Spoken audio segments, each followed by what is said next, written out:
Have you ever looked at the blockchain and felt like you were trying to read some kind of secret code? Well, guess what? You're in luck. Today, we're going to decode your very first smart contract, line by line. We're going to show you how to write a message that literally lasts forever. So here it is, just 4 lines of code. Now, I know what you might be thinking. It looks a little technical, but I promise you it's way simpler than it seems.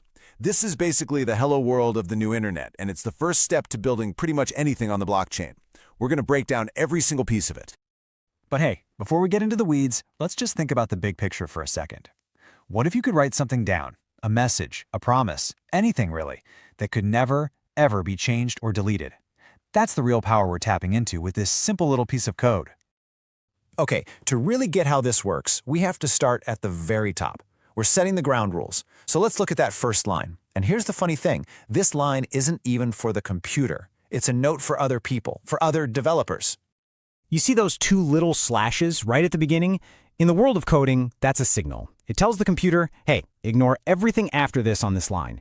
It's basically a digital sticky note, a comment that lets other developers know how they're allowed to use your work. So this line is kind of like the legal fine print, but in a good way. It's a standard format for declaring the license of the software. And by writing unlicensed, we're basically saying, hey everyone, this isn't the public domain. It's our way of giving a big open invitation to the world to take this code, play with it, and learn from it. No strings attached.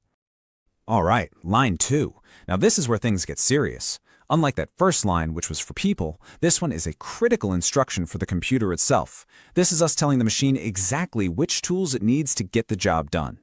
This pragma Solidity thing, it tells the compiler, that's the program that translates our code into something a machine understands, exactly which version of the Solidity language to use.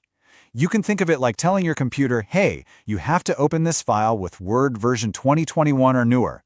It just makes sure there are no weird errors and that our code runs exactly the way we want it to. And now, we're getting to the main event. We've set the rules for other humans, we've told the computer what it needs, and now it's time to actually lay the foundation. This next line of code is what creates the digital blueprint for our entire project. This is where the magic really starts to happen. That keyword contract is what officially kicks off our smart contract. We've given it a nice simple name, Hello World. And see that opening curly brace, 7S? That's like us unlocking the front door to this new digital structure we're building. So what even is a contract? You can think of it as the most basic building block in Solidity. It's like a secure digital vault, or a little house, that's going to live at a permanent public address on the blockchain. Everything we want our program to do, and everything we want it to hold, is going to go right inside those curly braces.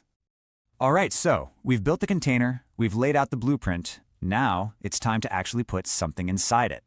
This next line, this is the whole point. This is where we actually store that permanent message we've been talking about. And boom, here it is. This one line is an absolute powerhouse. It does 3 things all at once. It tells the contract what kind of data we're storing, it sets who can see it, and it gives it the actual content. Let's break that down real quick. First up, string.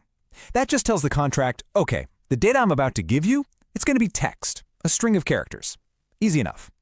Then you've got the word public. That's a huge one. It makes our message readable by absolutely anyone who wants to look up our contract's address.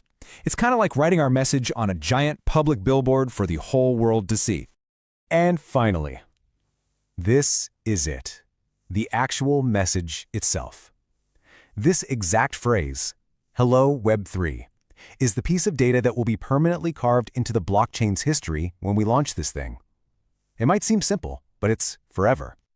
So there you have it. In just 4 lines of code, we set the rules, we built a digital vault, and we placed a permanent public message inside of it. Pretty cool, right? And you know, the best part is, you can go and do this yourself, like right now. And it's actually super easy. First, just open up a free tool called Remix IDE. It runs right in your browser, no downloads needed. Second, just copy and paste the 4 lines of code we just walked through into a new file. And third, hit compile and deploy. In just those 3 steps, you will have made your very own permanent mark on the blockchain. It's that simple. And that kind of brings us to the final thought here. You now have the basic tool to write something that can never erase. So the question isn't really about code anymore, is it? It's about what's worth saying. If you could write one thing on the blockchain that would last forever, what message would you choose?